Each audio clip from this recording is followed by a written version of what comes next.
Je n'oublierai jamais l'odeur de cire froide qui flottait dans l'air ce soir-là, ni le craquement léger des bancs de bois qui accompagnaient toujours nos réunions de prière à Lyon, en 1983.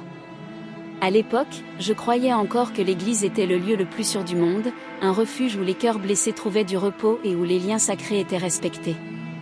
J'étais loin d'imaginer que la trahison qui détruirait ma vida entrerait par la porte de ce temple douce, silencieuse, et comme Sorizo que escondiam et sombra que luz. Elle s'appelait Élise.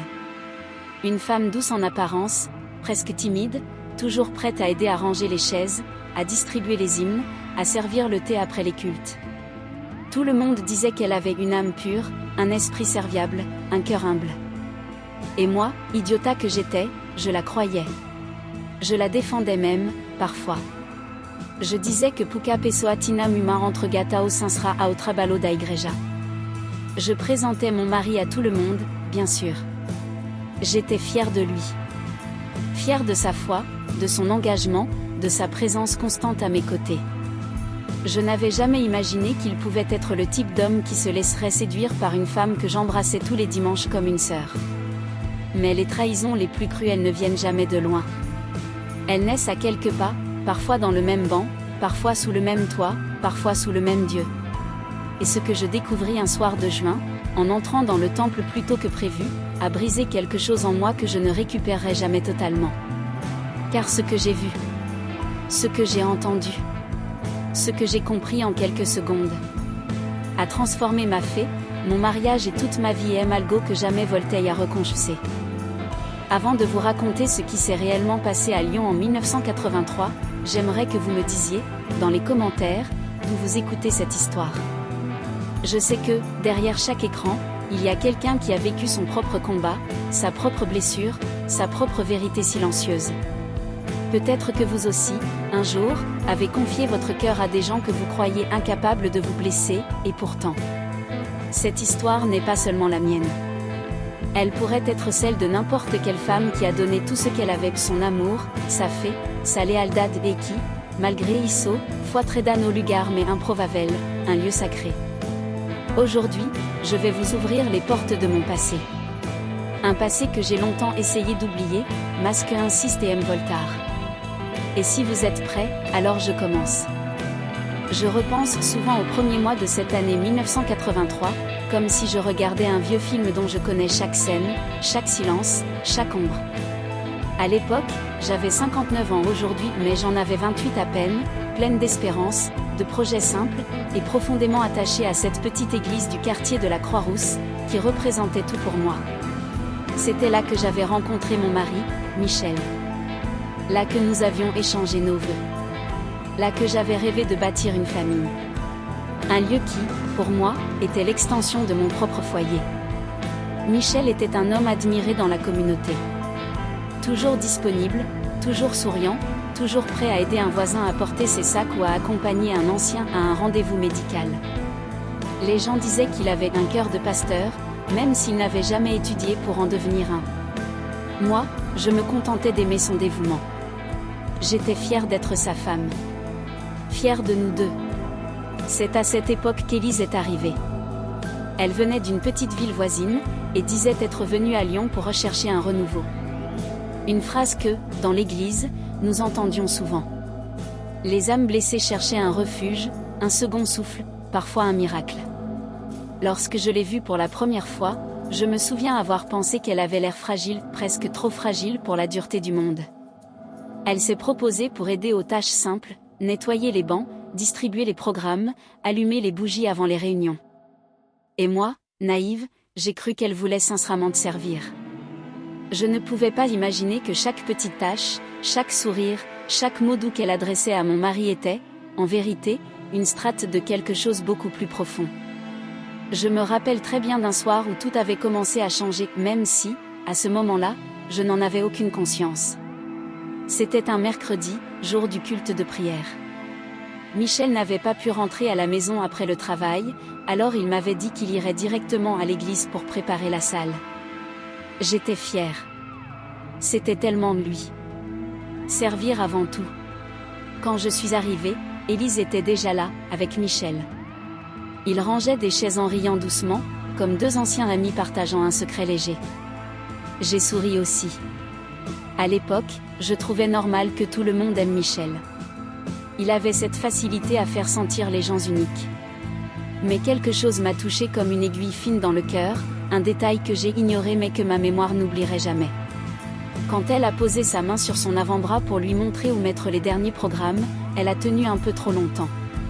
Une seconde de plus. Un sourire de plus. Un regard que je n'avais jamais remarqué avant. Et pourtant, je me suis dit que j'exagérais. Que c'était moi, Naoela. Que a fait a confiance à Eram Mayor do que calquer son bras. Mais Nao sabia, Nao Naklanwat, que acla segunda extra seria apna au primero paso de uma série de gesto calculado, silencioso e perfetto, que abriria m'apporta para la destruction de tudo en quoi je croyais. Et ce qui allait arriver dans les semaines suivantes? Je n'étais pas prête à le supporter. Les jours qui ont suivi cette scène étrange dans le temple ont été, pour moi, d'une normalité presque irritante.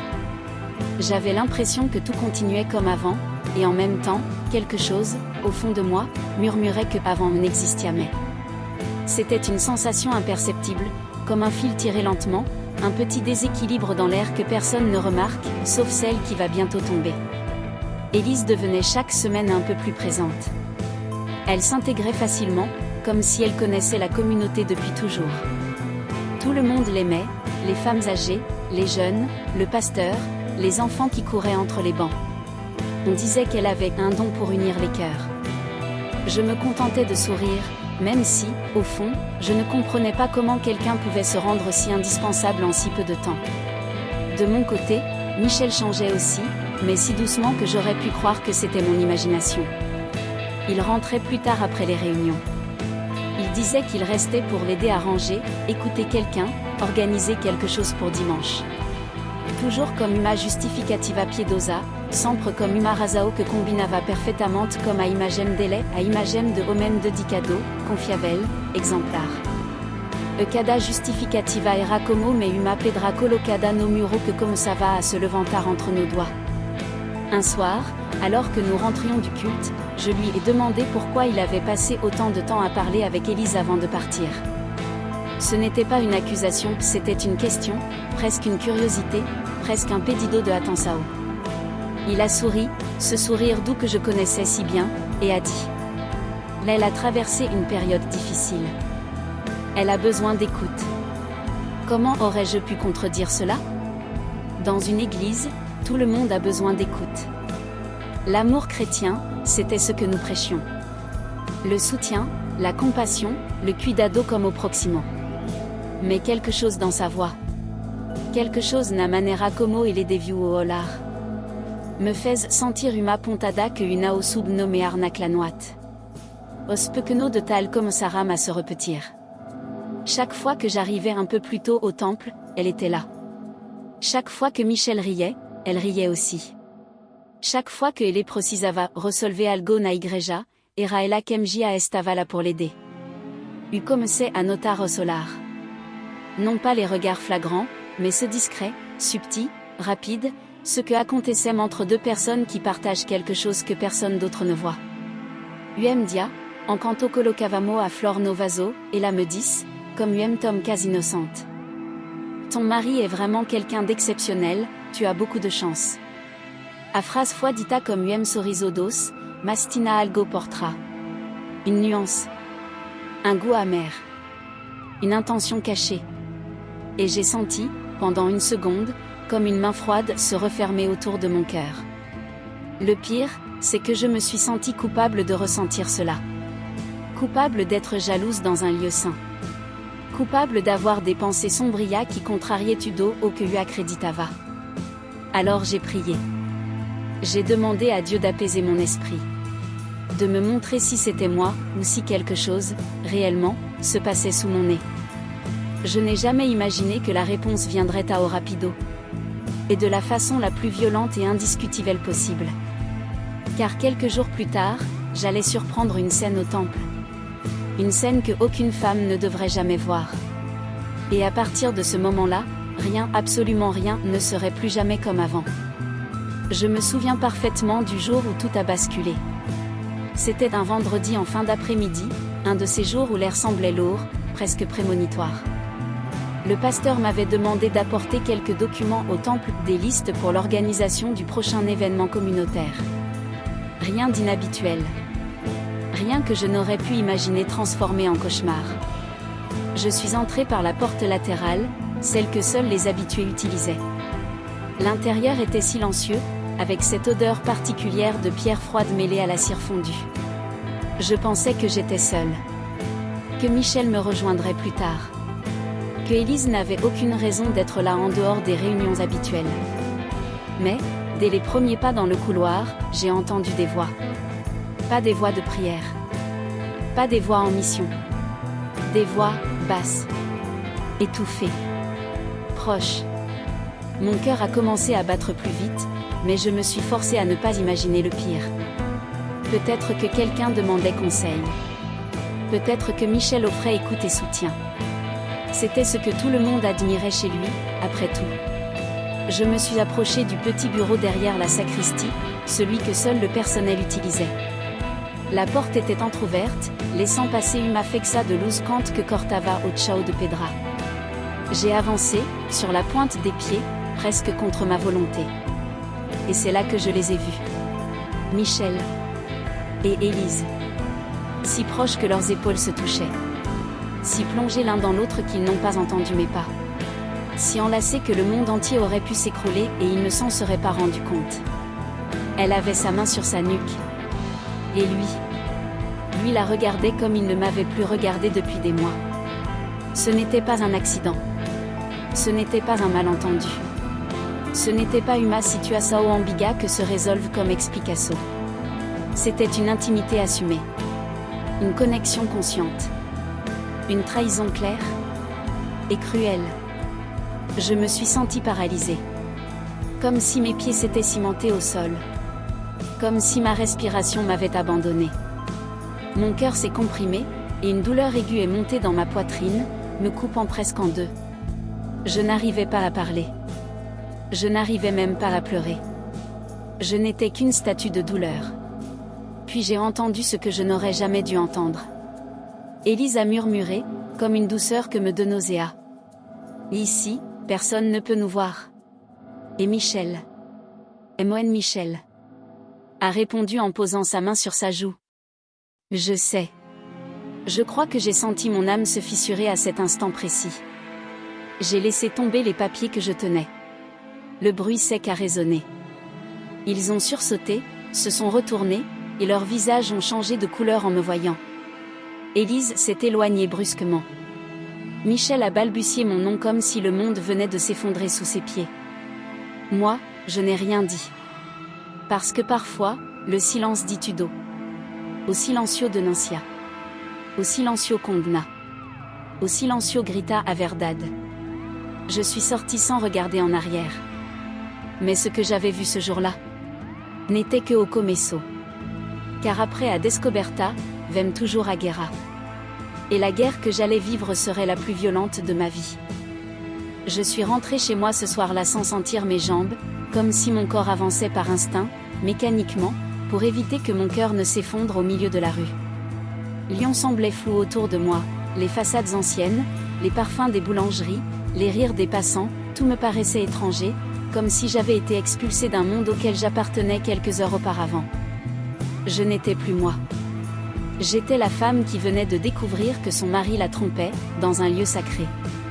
Quand j'ai fermé la porte de la maison derrière moi, quelque chose s'est brisé. Je me suis laissée tomber contre le mur, puis glissée jusqu'au sol, abraçando me proprio joelhos, comme si je voulais empêcher mon cœur de s'échapper de ma poitrine. Je n'arrivais pas à pleurer. C'était pire. Mon corps refusait à temem et salibraçao. Estava vazia, estilaçada, entorpecida. Je ne sais pas combien de temps j'ai été assise là, mais quando ouvi a chave Girard na porta, foi comme si un coup de tonnerre avait traversé la pièce. Michel est entré, hésitant, les yeux rouges, l'air d'un homme qui venait de courir sous la pluie. Il a dit mon nom avec une voix cassée, comme s'il cherchait déjà mon pardon. Laisse-moi t'expliquer. Je me suis levée difficilement, les jambes tremblantes. J'ai senti la colère monter, Non pas brusquement, mais comme une vague qui se formait depuis longtemps, et que finalement Tchegava accosta. L'explique quoi, ai-je répondu, ma voix étrangement calme, presque froide. L'explique que vous étiez dans le bureau, enlacé? Ou explique que tu m'as menti pendant des semaines? Il a baissé les yeux. Un geste que je connaissais, Michel n'abaissait jamais les yeux sans motivo. Cela signifiait culpa. Signifiait verdad. Signifiait que Nao havia menada à esconder. Il a commencé à parler, des phrases confuses, mendiantes. Ce n'est pas ce que tu penses, c'est compliqué. Elle avait besoin d'aide. J'ai fait une erreur. Je ne voulais pas. Les mêmes excuses que des hommes du monde entier prononcent quand ils sont pris sur le fait. Rien d'unique. Rien de sincère. Rien qui pudesse reconstruire algo. Une erreur, ai-je répété, le regard planté dans le sien.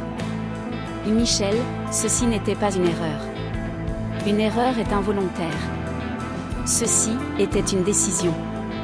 Il s'est effondré sur une chaise, la tête entre les mains. Je n'ai jamais voulu te blesser. Cette phrase, ce upudes apagala da mina memoria, apagaria. Car foram exactement ces actes que m'ont brisé. Alors pourquoi l'as-tu fait, ai-je demandé. Il n'a pas répondu. Le silence encore lui est tombé comme un mur de pierre entre nous. Je suis allé dormir dans la chambre d'amis cette nuit-là. Ou du moins, j'ai essayé. Chaque fois que je fermais les yeux, je revivais la scène. Le regard qu'il lui avait donné. La douceur dans sa voix. Botoc. La trahison. Mais le pire. Au pior mesmo. Foi percebé que Nodia seguinte, uteria que enfrontar ou trabatala. Car une chose est de découvrir la trahison. Mais outra, beaucoup plus douloureuse, est affronter le jugement, les murmures et les mensonges que doit Pessoa, un mari et une amante, peuvent créer pour se protéger. Et ce qui allait commencer le lendemain dépasserait tout ce que j'aurais pu imaginer. Le lendemain matin, je me suis réveillée avec cette sensation lourde qu'on ressent après un cauchemar, sauf que ce cauchemar, je n'allais pas pouvoir m'en échapper. La lumière de Lyon filtrait à travers les rideaux, et chaque rayon semblait me rappeler qu'un nouveau jour commençait, un jour où rien ne serait plus jamais comme avant. Michel n'était pas dans la maison. Il était parti tôt, me laissant un mot sur la table de la cuisine. Nous devons parler ce soir. Pardonne-moi. Je n'ai même pas eu la force de déchirer le papier. En fin de matinée, quelqu'un a frappé à ma porte. Un toc suave, calculado, que eu reconchuseria mesmo que estives dormindo. C'était Élise.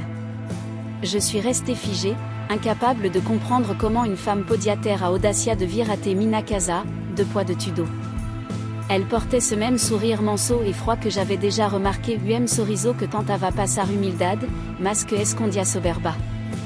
Un sourire qui, désormais, me révulsait. Je voulais te parler, femme à femme. Cette phrase, je crois que jamais aucune autre ne m'a donné autant de répulsion. Je n'ai pas répondu.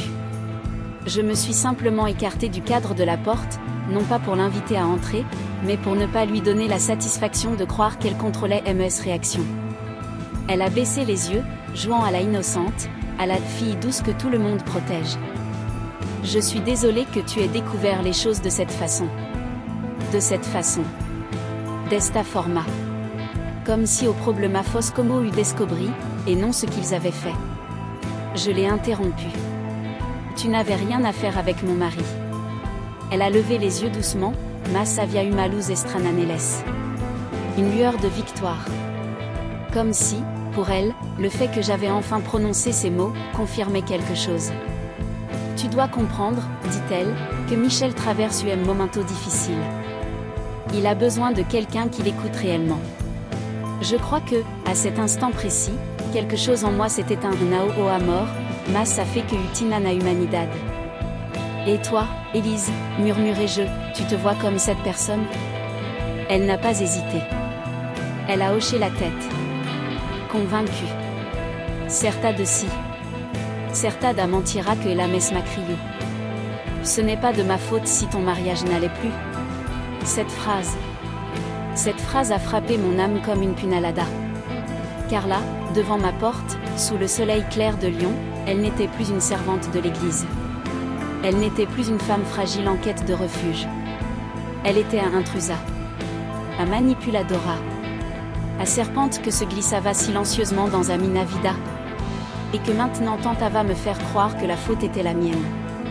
Je me suis approché d'elle, suffisamment pour qu'elle sente que, même brisée, je n'allais jamais me laisser humilier. Sors de chez moi, ai-je dit doucement, presque calmement. Et ne reviens jamais. Elle a souri un sourire minusculo, calculado, avant de partir. Et à partir de ce moment-là, j'ai compris du Aquasa. Elle ne se contenterait pas de mon mari. Elle voulait ma place. Toda est là. Minavida intera. La guerre qui allait commencer ne serait pas une guerre silencieuse. Elle serait publique. Humiliante. Et elle allait se dérouler, dans l'église. Là où tout avait commencé. Là où tout allait se détruire. Le dimanche suivant fut, sans exagération, l'un des jours les plus humiliants de ma vie.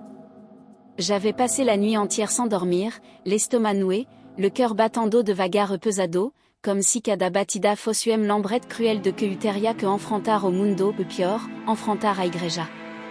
Cet endroit que autrefois je considérais comme ma seconde maison, estava preste à se tornar au palco da Minador.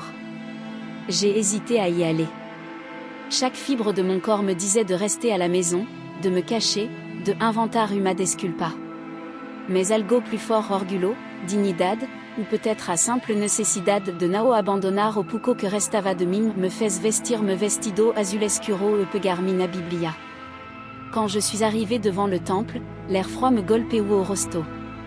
Les gens arrivaient en petits groupes, souriants, tranquilles, comme si le monde continuait à tourner sans se soucier do collapso de Uma Muller. Et dans chaque sourire, je sentais une menace silencieuse, et si alguém sabe? Cette pergunta me perseguiu en canto u subia os de gros de pedra. À l'entrée, 2 femmes m'ont salué cordialement, mais leurs regards ont glissé par atras de mime, comme si espérassem vers Michel à Omelado. Il n'était pas là. Et son absence pesou sur mime comme un sino de bronze. Quand je suis entrée, je l'ai vue. Élise. Au premier rang. Assise près du pasteur. Sorriso suave. Cablo arrumado comme cuidado. Uma hora de santidad que me de nausea. Et là me viu também. Et mv de deviar o olar como alguém comme culpa faria, et la inclinu a cabsa comme sorriso que tina todo os ingredientes de uma provocação. Sorriso que dizia, você chegou de mai. A pessoa começara a susurrar. Personne ne disait mon nom, mas eu conseguia sentir o air mudar, comme si quelque chose un boato, uma informação, une meia verdade já tivesse sido semeado ali dentro. Michel entrou 5 minutes plus tard. Quand elle me vit, déviou au olhar. Puis, il se dirigea vers l'avant. Pas vers moi. Pas vers notre place habituelle. Il s'assit, ao lado d'Élise. Là, devant tout le monde. Comme se nada tivesse acontecido. Como se elagia fos parte de sa vida. Comme se eût fos a estrana. Une douleur lancinante m'a transpercé le ventre. Les mains me tremblaient. Je n'arrivais pas à respirer. Dans ma tête, tout tournait. Je me suis assise au fond. Sosina. Invisible. Abandonada no mesmo lugar onde já tinha sido abraçada, respeitada, honrada. Le culte a commencé. Les chants résonnaient, mais pour moi, ils étaient distants, presque irreconnaissables. Quando o pasteur pedu para no levantarmo, mina perna mal respondram. Lui tentava olar para a cruz, para encontrar alguma força, mas sempre terminava olando para elle. Et à un moment, j'ai vu quelque chose. Un détail. Un gesto minusculo, mas devastador. Michel passou discretamment au dedo que la main au-delà.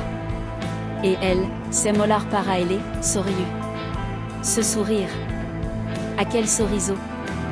Achevé de briser tout ce que restait de mon cœur. À la fin du culte, j'ai voulu sortir honte de tout le monde. Me esconder. Protéger ce qu'il restava de mime. Mais, en prenant mon sac, j'ai entendu quelque chose que je n'oublierai jamais. 2 femmes à tras de mime murmuraram.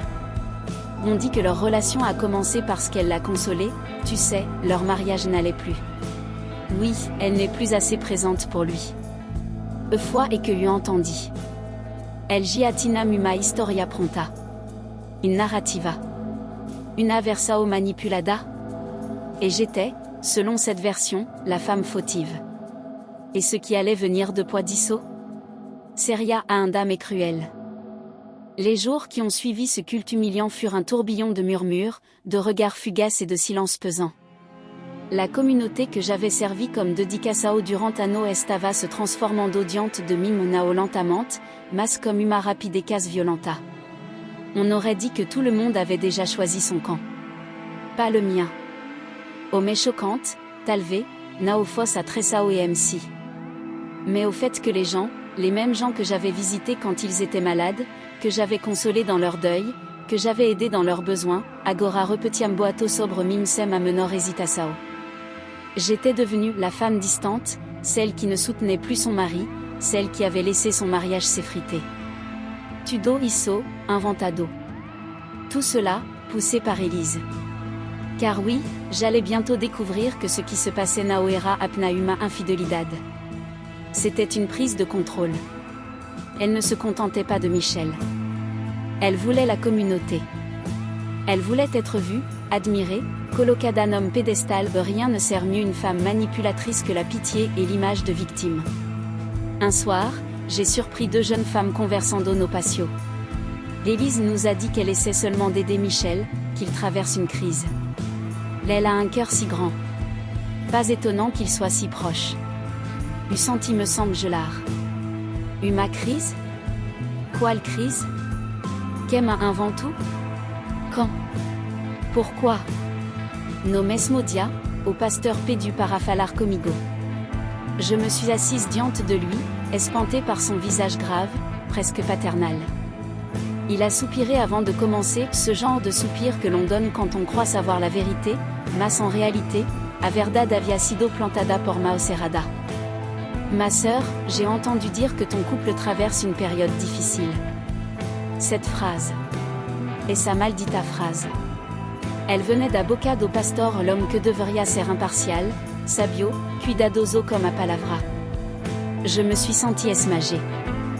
Pasteur, ce que vous avez entendu est faux. Mais Michel lui-même m'a confié que...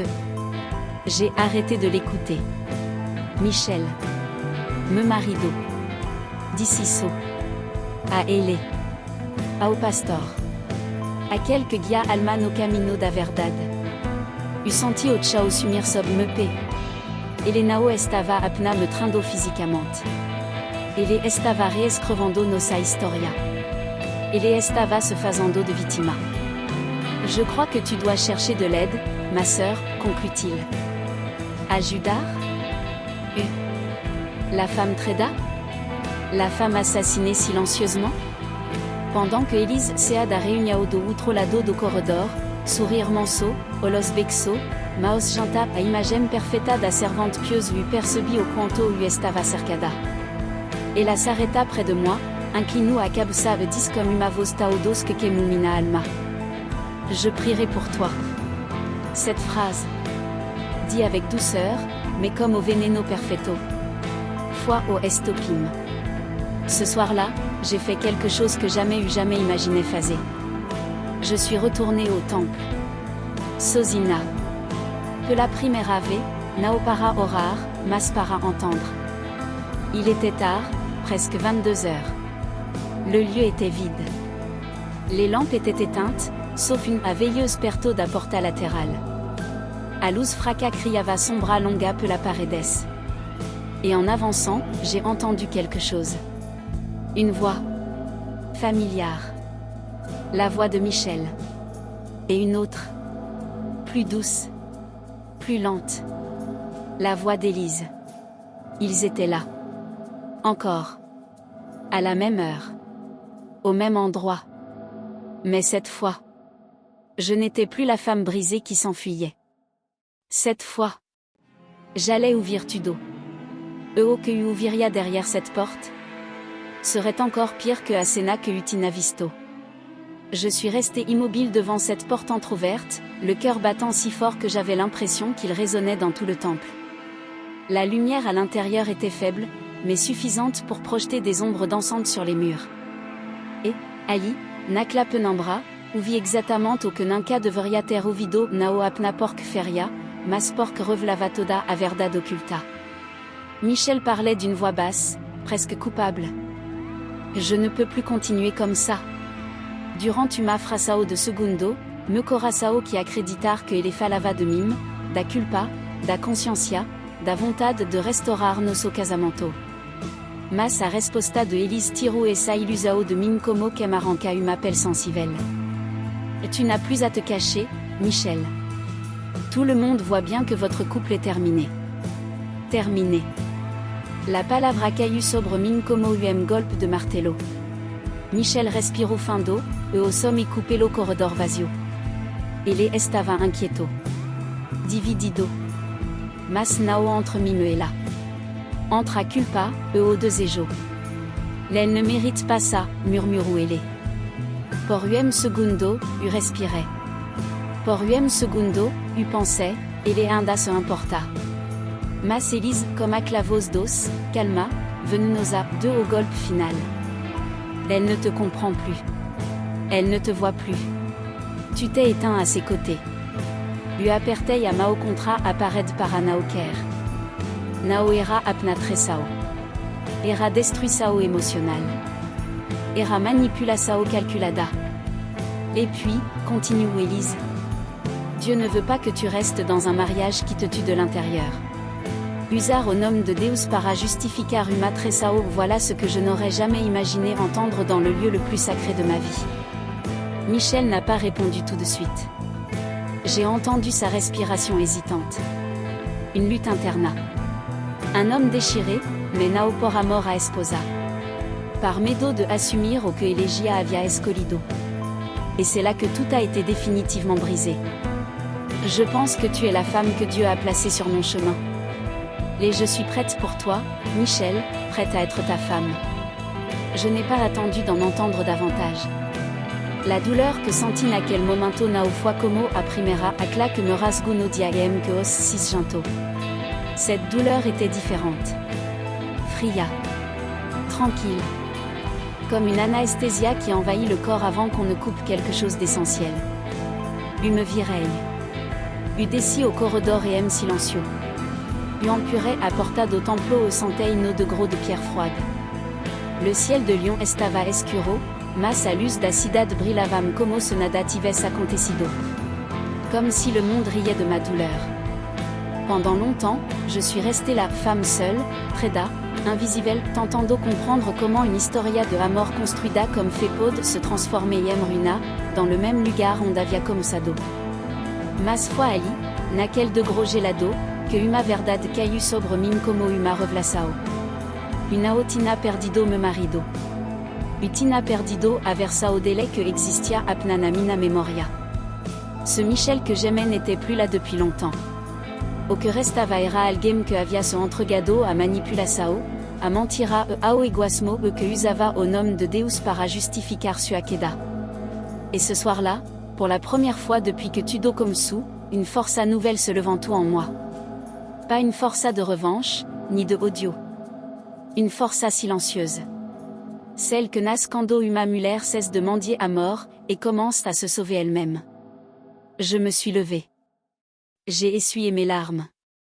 Et j'ai compris que ce quises sobreviver, precisaria fazer la seule chose que jamais imaginé fazer. Quitter l'homme que j'aimais. Et quitter l'église qui avait laissé ma dignité s'effondrer. Cette décision. Seria o começo de uma nova vida. Mais também de uma batalha ainda maior.